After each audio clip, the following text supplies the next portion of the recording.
So Layla Cunningham actually said, I've got nothing against Pakistanis, but some of my best friends are Pakistanis.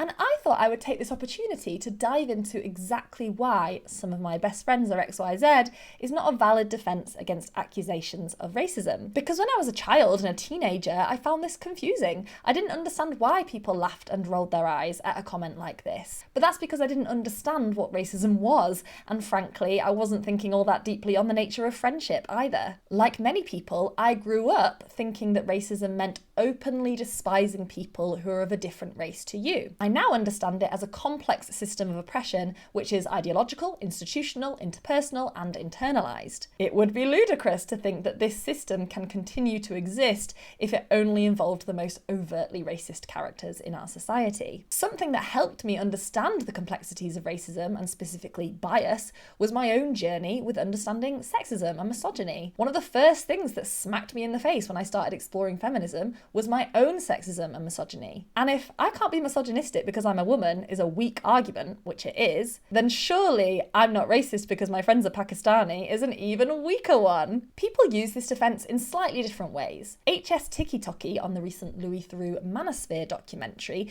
claimed that having a Jewish friend absolved him of saying undeniably anti-Semitic things. His argument, I suppose, was that his friendship reflected his true non-racist core and that his willingness to stoke racism was merely a business decision and shouldn't be taken seriously. He openly admits he lacks integrity, it's part of his business model. Layla Cunningham is a different case because she wants her focus on Pakistani grooming gangs, a focus which consistently ignores systemic police failure to believe victims. She wants that to be taken very seriously, and she uses her best friends as a sign of her integrity. Look, if I, a person with Pakistani friends, is saying this, then surely there's no way I could be biased, and therefore you should, by default, trust me. Now, let's dig into the idea of friendship for a minute. If deeply misogynistic men can be married to women, then why can't racially biased people have a racially diverse friendship group? Does the misogyny get in the way of having a truly meaningful connection?